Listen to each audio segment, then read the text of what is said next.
Hola, por este medio nosotros queremos comunicarnos con usted, queremos que nos conozca, queremos finalmente decirle en qué estamos, por qué también está usted acá, qué es lo que nosotros vamos a hacer. Bienvenidos a SML TV.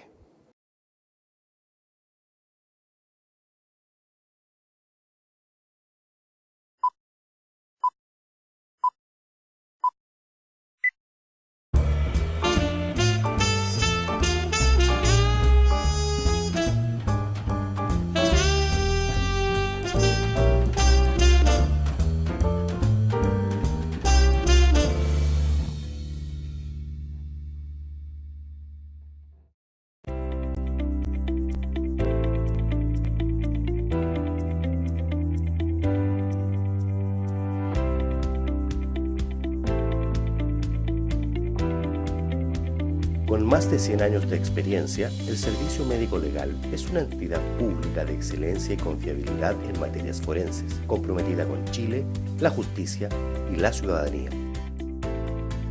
Con sus 42 sedes a lo largo del país, conforma una red forense nacional interconectada, abarcando 15 regiones y 24 provincias, garantizando un servicio con altos estándares tecnológicos. ¿A qué se dedica el Servicio Médico Legal?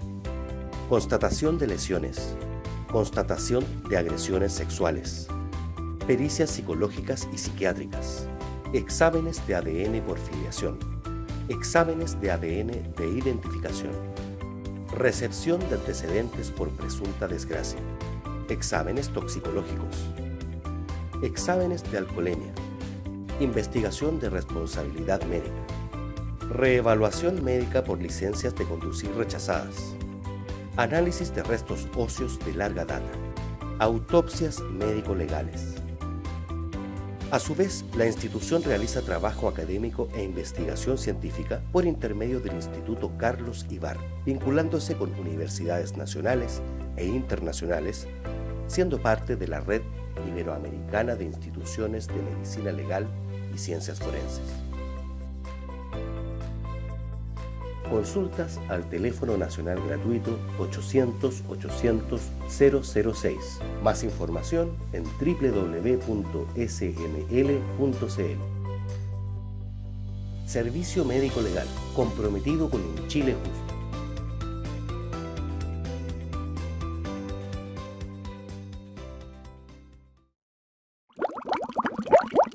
Espacio Cultural.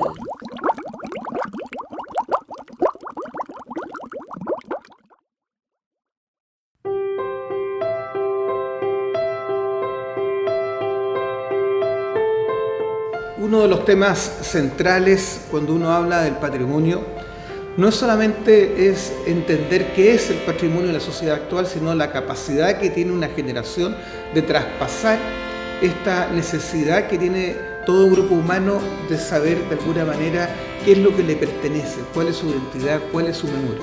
Y la mejor forma de transmitir esto es precisamente a través de los niños y a través del intercambio generacional de abuelos, padres, hijos y nietos.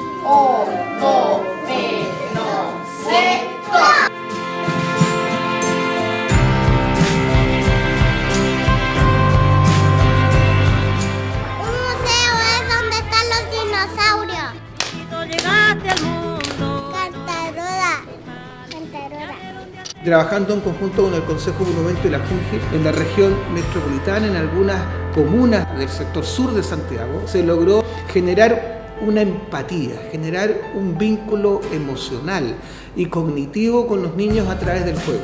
Bueno, esta experiencia fue muy entretenida para ellos. Justo estábamos viendo la temática de los dinosaurios y esto es como complementar un poco más lo que estábamos trabajando con ellos. Lo disfrutaron a concho, así que deberían realizarse más experiencias de este tipo porque son más interactivas para ellos.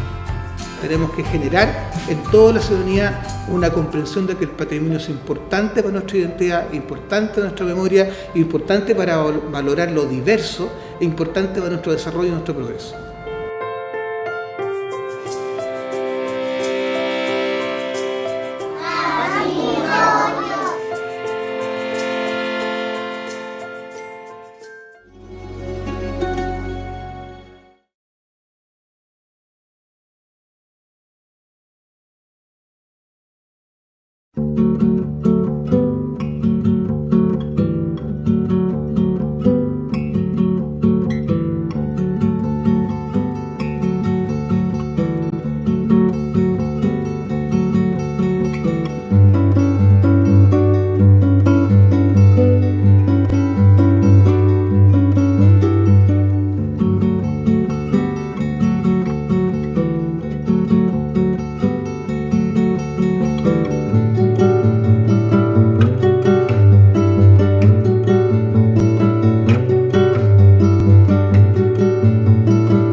La ballena Greta es un ejemplar de Balaenoptera borealis. Varó en las costas de Valparaíso en 1889. Fue trasladada en tren a Santiago y en carretas desde la Estación Central al Museo Nacional de Historia Natural. Ahí, la ballena fue preparada durante 6 años hasta llegar a su esqueleto, y a partir de 1895, Greta se ha convertido en símbolo del museo.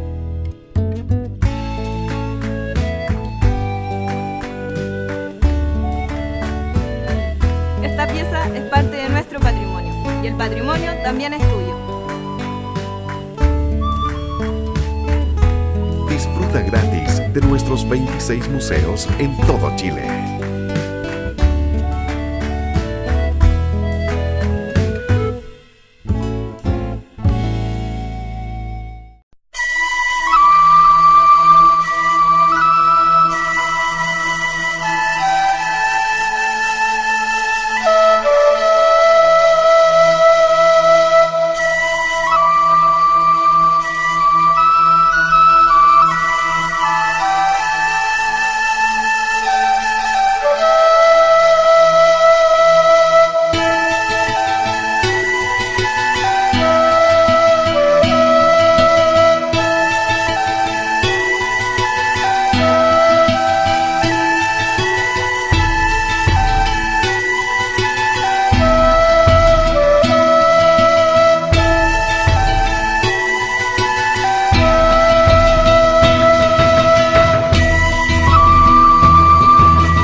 Drive fast on the road, on the pavement if necessary.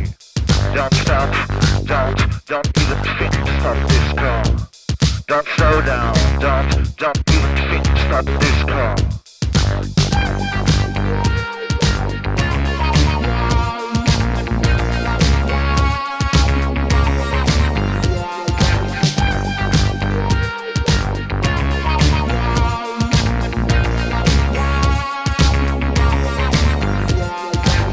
This fucking silence invade me.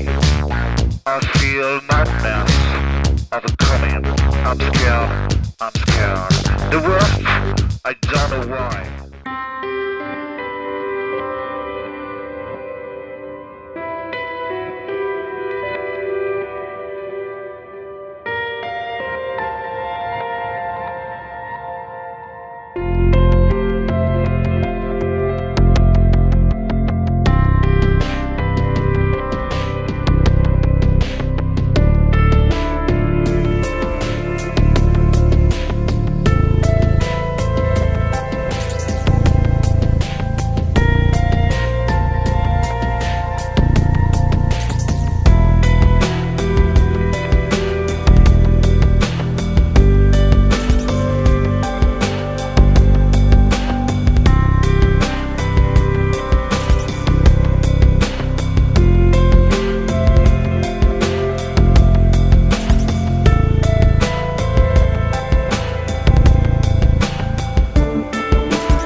Espacio del Poder Judicial.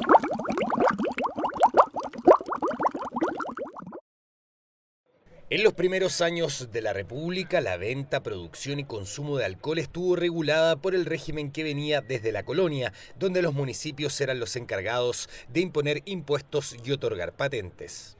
Hay una preocupación también de parte ya no de las autoridades municipales, sino de las autoridades coloniales en general, precisamente en lo mismo, en controlar la venta de alcohol, porque se considera que si bien es un vicio que se ha arraigado tanto en la sociedad que no se puede llegar y cortar de raíz. La primera regulación ligada al alcohol nace en 1892, cuando el gobierno central buscó un criterio único a las patentes que cobraban las municipalidades. 10 años más tarde, el Estado impuso un impuesto específico para el alcohol, un tributo que más adelante evolucionaría en otros creados por el Servicio de Impuestos Internos. Medidas que apuntaban a mejorar las arcas fiscales, pero que no contemplaban regulaciones para un problema que traería consecuencias graves para la sociedad. Hacia principios del siglo XX, las tasas de alcoholismo, especialmente alcoholismo masculino, que son los datos más duros que existen, era rampante y se había convertido en una epidemia no solamente porque afectaba a personas adultas, sino que el alcoholismo infantil también era bastante grande, en niños de 8, 9, 10, 11 años, y por lo tanto eso también lo que hacía era mutilar una generación completa. El alcoholismo generaba delincuencia en el Chile de principios del siglo XX. Según el Instituto de Criminología, hacia 1951 el 54% de los homicidios se cometían bajo influencia del alcohol y en un 71% en casos de violaciones. Una realidad que detonó en otra corriente de regulaciones que apuntaban a controlar el consumo.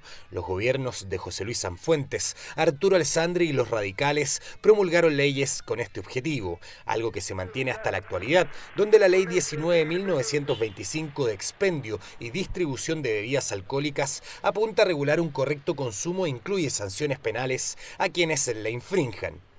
Hay una serie de sanciones y dentro de las más importantes, las que afectan, ¿no es cierto?, a un trabajador, a un dueño o administrador de un local cuando se produce la venta, ¿no es cierto?, la distribución, o muchas veces se incita a los menores al consumo de alcohol.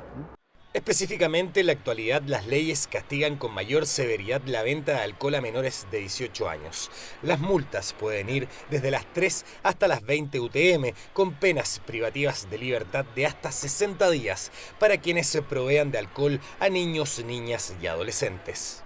Estas conductas que yo le acabo de señalar, particularmente la venta de alcohol a los menores, genera como consecuencia la comisión de ilícito, o bien no necesariamente eso, pero pone en riesgo a los menores producto de la ingesta de alcohol. Yo creo que para efectos de las penas en esta ley debiese considerarse dicha temática, dicho aspecto, digamos, que a mi juicio parece que se deja de lado. En ese sentido es bastante llamativo aquello.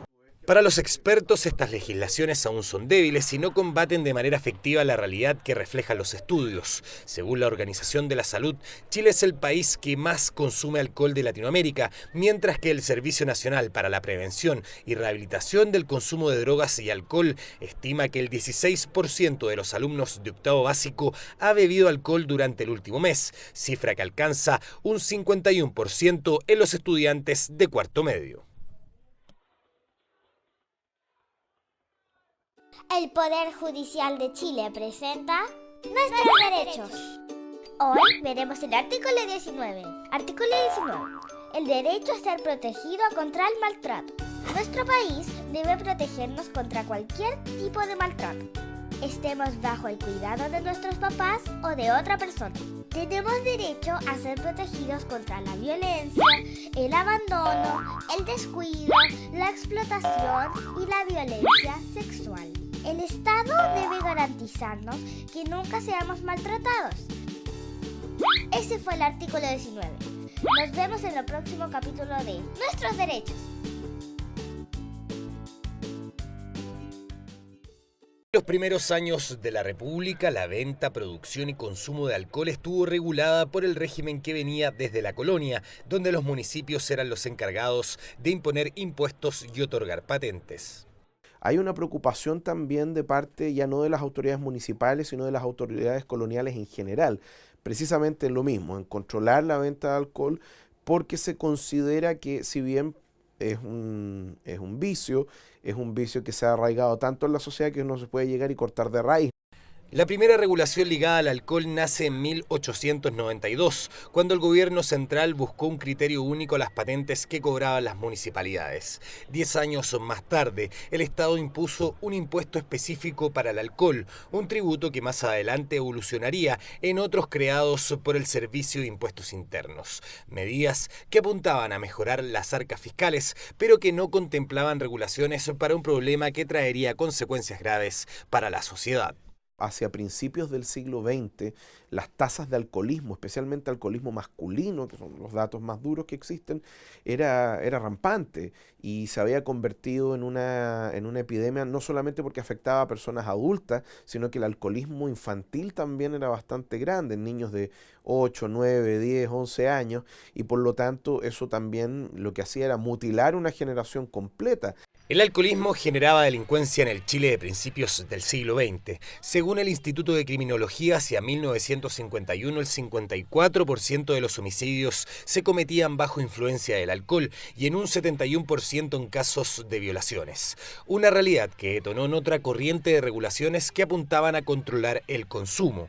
Los gobiernos de José Luis Sanfuentes, Arturo Alessandri y los radicales promulgaron leyes con este objetivo, algo que se mantiene hasta la actualidad, donde la Ley 19.1925 de expendio y distribución de bebidas alcohólicas apunta a regular un correcto consumo e incluye sanciones penales a quienes la infrinjan. Hay una serie de sanciones y dentro de las más importantes, las que afectan, ¿no es cierto?, a un trabajador, a un dueño o administrador de un local cuando se produce la venta, ¿no es cierto?, la distribución, o muchas veces se incita a los menores al consumo de alcohol. Específicamente, en la actualidad, las leyes castigan con mayor severidad la venta de alcohol a menores de 18 años. Las multas pueden ir desde las 3 hasta las 20 UTM, con penas privativas de libertad de hasta 60 días para quienes se provean de alcohol a niños, niñas y adolescentes. Estas conductas que yo le acabo de señalar, particularmente la venta de alcohol a los menores, genera como consecuencia la comisión de ilícitos, o bien no necesariamente eso, pero pone en riesgo a los menores producto de la ingesta de alcohol. Yo creo que para efectos de las penas en esta ley debiese considerarse dicha temática, dicho aspecto, digamos, que a mi juicio parece que se deja de lado. En ese sentido es bastante llamativo aquello. Para los expertos, estas legislaciones aún son débiles y no combaten de manera efectiva la realidad que reflejan los estudios. Según la Organización de la Salud, Chile es el país que más consume alcohol de Latinoamérica, mientras que el Servicio Nacional para la Prevención y Rehabilitación del Consumo de Drogas y Alcohol estima que el 16% de los alumnos de octavo básico ha bebido alcohol durante el último mes, cifra que alcanza un 51% en los estudiantes de cuarto medio. El Poder Judicial de Chile presenta Nuestros Derechos. Hoy veremos los artículos 24 y 25. Artículo 24. El derecho a la salud y a la atención médica. Nuestro país debe ayudarnos a que tengamos buena salud. También la responsabilidad de trabajar principalmente en reducir el número de muertes de niños, mejorar la atención en salud para todos nosotros, preocuparse de desarrollar tratamientos como vacunas y también de que tengamos una alimentación sana. Poner atención a que las mujeres que van a ser mamás estén protegidas y bien atendidas antes y después de tener un hijo o hija. Desarrollar maneras para que todos nos informemos sobre salud, higiene y nutrición. Ayudar a las familias a decidir cuándo es el mejor momento para tener un hijo. Finalmente, nuestro país tiene que terminar con aquellas prácticas tradicionales que sean peligrosas para nuestra salud, como por ejemplo, jugar con fuegos artificiales. Finalmente, nuestro país tiene que terminar con aquellas prácticas tradicionales que sean peligrosas para nuestra salud, como por ejemplo, jugar con fuegos artificiales. Ahora pasemos al artículo 25, el derecho a que tu internación sea revisada. Si es que entramos a un centro de salud, como un hospital, tenemos derecho a que nos examinen regularmente para saber si necesitamos o no los tratamientos que estamos recibiendo. Esos fueron los artículos 24 y 25. Nos vemos en el próximo capítulo de Nuestros Derechos.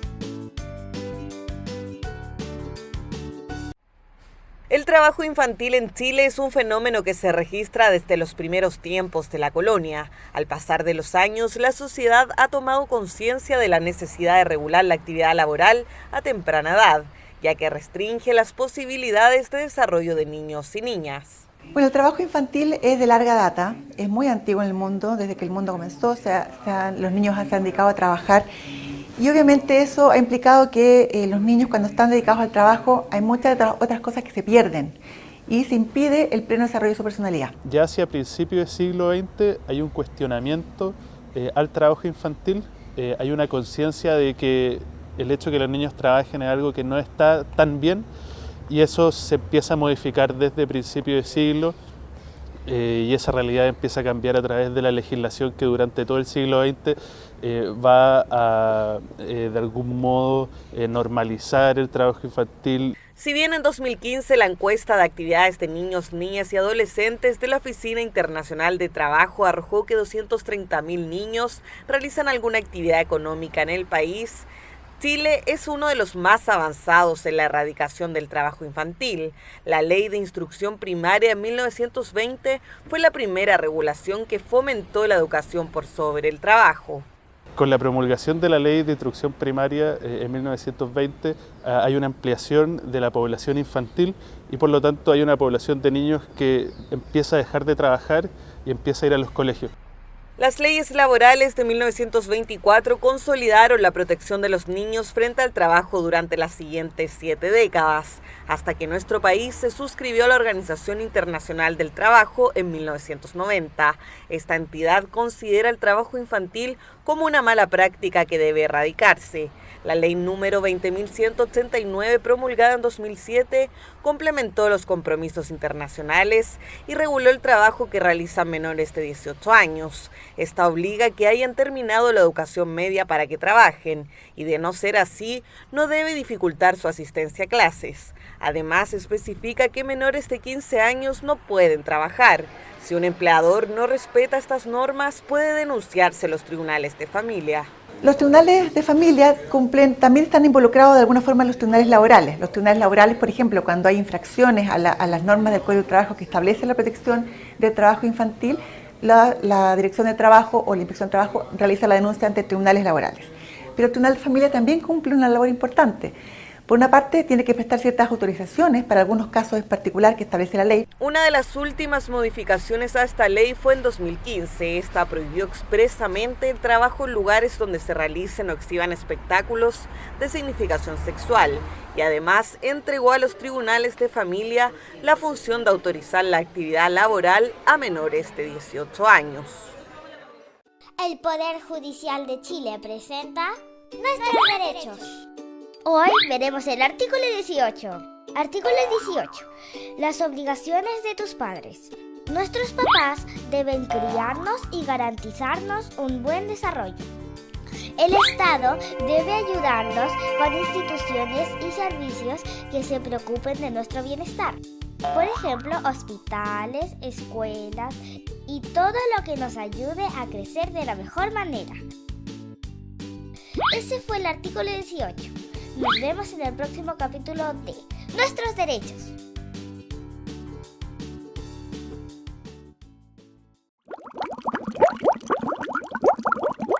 Ciencia para todos.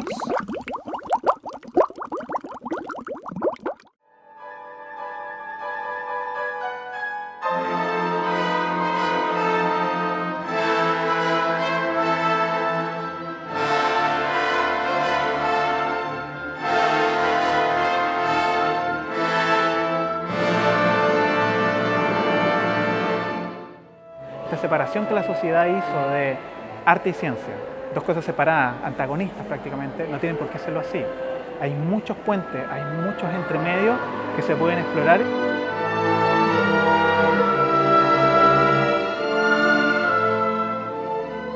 Bueno, para nosotros es muy importante impulsar esta alianza que llevamos ya desarrollando más de 4 años con CONICYT y con Explora. Nos interesa mucho acercar a la ciencia, a los jóvenes, a los docentes, a través de espacios tan interesantes como este concierto que estamos haciendo hoy día, en el marco de la celebración del Día de la Astronomía.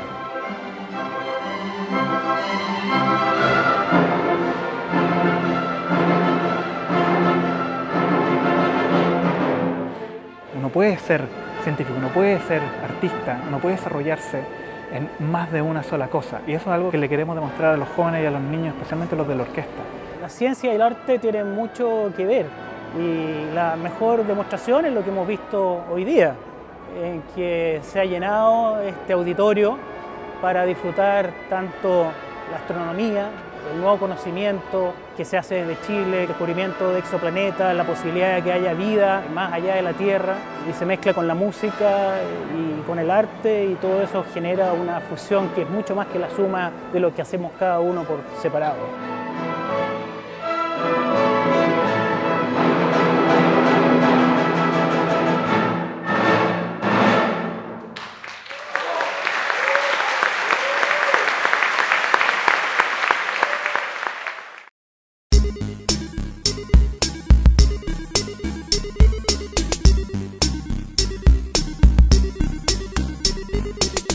Mis primeros recuerdos con la computación en realidad son, claro, más o menos de esa misma época, ¿no? O sea, yo entré a la escuela de ingeniería el año 79, entonces para nosotros la computación era lo que era el computador de la facultad, digamos. Eran estas salas a la antigua, ¿no es cierto?, donde tú solo podías entrar con autorización y era un piso entero, digamos, con piso falso, con enfriamiento especial para cada equipo. Era un modelo mental, digamos, de como quien te diría un laboratorio hoy día, no sé, una central nuclear, una cosa así. Entonces esta idea de pasar a un modelo donde el computador era tuyo, era personal en tu escritorio, era muy revolucionario. No sé, pues en algún momento supongo que la gente pensaba que las lavadoras nunca iban a estar dentro de las casas. En algún momento pasaron dentro de las casas. Lo mismo pasó con el computador. Entonces este es uno de los hitos, no necesariamente este en particular. Lo que entiendo es que fue el primero que decía PC en su nombre y que salió al mercado y tuvo como éxito, digamos, y llegó realmente a las personas. En innovación tecnológica,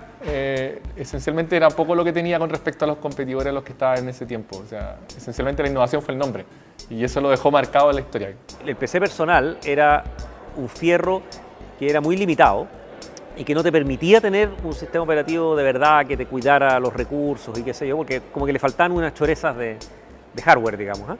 Y recién en los años 90 se dieron cuenta que igual en esos computadores tenían que tenerlo y recién ahí tú pudiste correr un verdadero sistema operativo arriba del PC y fue ahí cuando aparece Linux y toda esta revolución del open source, porque finalmente el PC de escritorio, que era como la versión rasca y barata del computador, tú podías transformarlo en un computador de verdad. El boom estaba como al principio de los 80 y ahí yo tuve la suerte de tener un computador muy simple, un Atari en mi casa, y lo que diferencia crucialmente al computador de ese tiempo con el que tienen los niños ahora en su casa es que en ese momento tú realmente tenías que saber un poco de programación computacional y eso lo hacía muy interesante.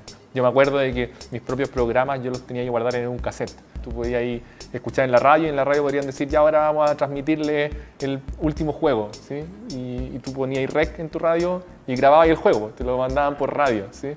Como un precursor, digamos, de la internet que tenía ahora. El almacenamiento, yo no alcancé a jugar con los cassettes estos para almacenar, pero teníamos unos disquetes grandes que eran así como grandotes, y eso, claro, eran medio mega, 1 mega, y eso era el disco, o sea, era donde tú guardabas todos tus datos, ¿cachai? Ahora, no había imágenes, no había video, no había colores, o sea, todo era texto plano, digamos, y por lo tanto, claro, tú no necesitas tanta información. La evolución que nos ha marcado, digamos, en esta generación, desde el invento de los computadores hasta hoy día, es la ley de Moore, de que en el fondo la tecnología era capaz de avanzar a una velocidad tal que en el fondo era como cada 1 año y medio por ahí duplicábamos la capacidad y duró casi implacable hasta como este siglo, y los últimos años hemos visto que ya no somos capaces de cumplirla.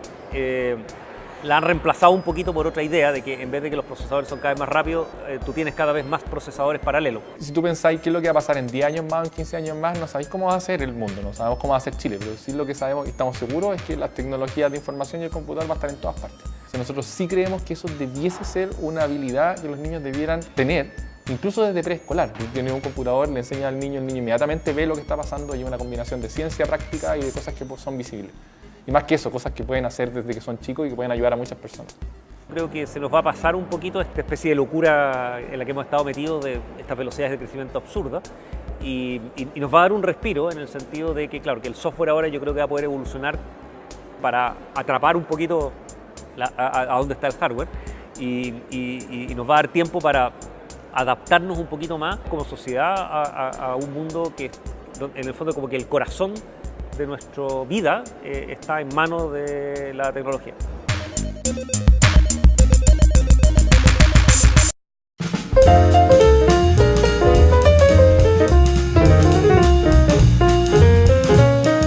Para que el trompo se mantenga en pie, tiene que permanecer en rotación.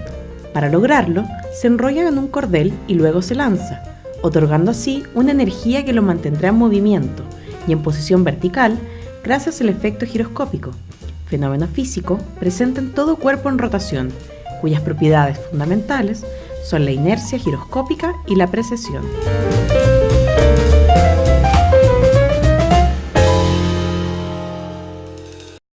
Hola, soy Sonia, soy astrónoma, trabajo para el Instituto Milenio de Astrofísica y la Universidad Católica de Chile.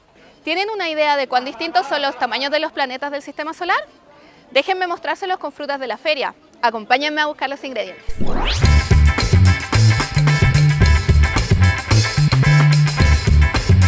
Para hacernos una idea de los tamaños relativos, vamos a usar elementos que se pueden encontrar en esta feria.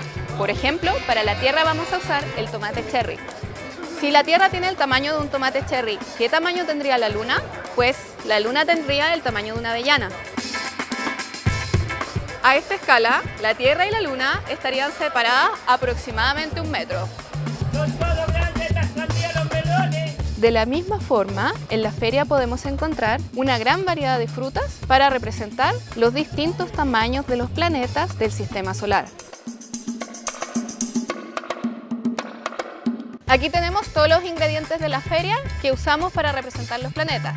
Tenemos los planetas interiores, Mercurio, Venus, la Tierra y Marte, y los planetas exteriores, Júpiter, Saturno, Urano y Neptuno. De todos los planetas del Sistema Solar, Júpiter es mi favorito. ¿Cuál es el tuyo?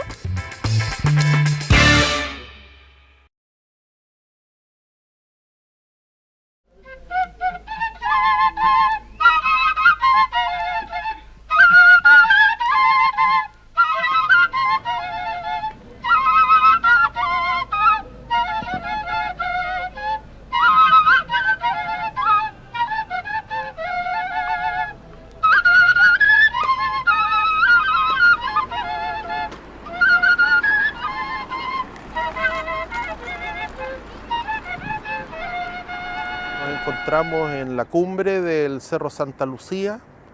Llama la atención a mis espaldas la existencia de basaltos columnares, que son estructuras de tipo volcánica. Este tipo de petrografía o de formas geológicas extrañas, eran accidentes geográficos notables y por lo tanto objeto de culto, de veneración. Así que lo más probable es que esto constituyó un lugar sagrado para los contingentes incaicos que llegaron hace 500 años atrás a este lugar. Al pie de este cerro, entre comillas, sagrado, que creemos es sagrado, y rodeado por dos brazos del río Mapocho, porque no se olviden que la actual Alameda era un brazo del río Mapocho, se emplazó un centro administrativo incaico que corresponde exactamente a la actual Plaza de Armas. Existe evidencia histórica, por ejemplo, crónicas de la expedición de Diego Almagro en 1536 y después documentos de Pedro Valdivia que señalan que ellos fueron recibidos por un gobernador orejón que se llamaba Quilicanta. Y orejón alude a gente de la familia real del Cusco. Entonces hay que preguntarse qué hacía Quilicanta o un gobernador orejón, que eventualmente era la Casa Real del Cusco, acá. El 12 de junio de 1541, los vecinos de la ciudad de Santiago hacen un cabildo y se reúnen en el tambo grande que hay junto a la plaza de esta ciudad. Esto ocurre 3 meses y medio, 4 meses después que llega Pedro Valdivia a la Plaza de Armas. Entonces es difícil que hayan en 4 meses alcanzado a hacer un edificio tan grande y más encima que le hubieran puesto un nombre quechua. Quizás le hubieran puesto edificio consistorial, la Real Audiencia, el Cabildo, pero nunca tambo grande. Hay una desviación de 6 grados respecto al norte geográfico de las calles de la ciudad de Santiago. Y en general las ciudades españolas se hacían con respecto al norte geográfico y podría haber habido un medio grado, máximo 1 grado de error, pero nunca 5 o 6 grados como tiene nuestra ciudad. Por lo tanto, es muy difícil que haya sido hecha por un artillero que sabía muy bien geometría como era Pedro Valdivia. Y da la impresión, y así lo ha seguido repitiendo en la historiografía oficial, de que él habría trazado la ciudad de Santiago cuando en realidad él ocupó algo que estaba hecho. Las excavaciones que hemos hecho en la Plaza de Armas han mostrado una sedimentología bien interesante. Está compuesto principalmente por limos transportados por aguas tranquilas del Mapocho y por restos culturales. De tal manera que el centro de Santiago era un lugar que se inundaba frecuentemente. Desde ese punto de vista, era un mal lugar para habitar. De hecho, la población local habitaba al otro lado del Mapocho, en lo que se llamó la Chimba. Y Pedro Valdivia, cuando llega al Valle del Mapocho, primero se asienta en el otro lado, en la Chimba, antes de pasar a este lado del Mapocho. El camino del Inca ingresaba a la cuenca del Mapocho por el cordón de Chacabuco y salía por el cordón de Angostura por el portezuelo de Chada. Si tú trazas una línea recta, el punto medio exacto matemático es la Plaza de Armas. Quizá el Tahuantinsuyo eligió ese sector de la Plaza de Armas más bien por connotaciones simbólicas y no porque era el mejor lugar para habitar. En la estatua de Pedro Valdivia dice que Pedro Valdivia acampó aquí el 13 de diciembre de 1540. Bueno, te voy a informar que el día 13 de diciembre de 1540 fue el día del solsticio de verano. Es muy raro que Pedro Valdivia haya elegido ese día, que era el inicio del año del calendario indígena. Estudios que están haciendo otros especialistas que conocen de arqueoastronomía y otras disciplinas que yo no conozco nada. Por ejemplo, señalan estos especialistas que el día del solsticio de verano, ese día al amanecer, sale el primer rayito de luz que pasaba justo sobre la cima del Cerro Santa Lucía y se proyectaba en la Plaza de Armas. Eso se ha calculado, porque si tú te fijas está lleno de edificios que en este momento impiden hacer esa observación. Eso me parece muy interesante, y un elemento que puede haber sido considerado por este gobernador Quilicanta o sus antecesores. Se han hecho muchas excavaciones arqueológicas controladas por arqueólogos, con arnero y tamizado de los sedimentos, y se excava con mucho cuidado, y prácticamente cada vez que un arqueólogo controla una excavación en los alrededores de la Plaza de Armas, aparece un sustrato incaico, un sustrato, algo debajo como una capa con materiales del periodo Tahuantinsuyo.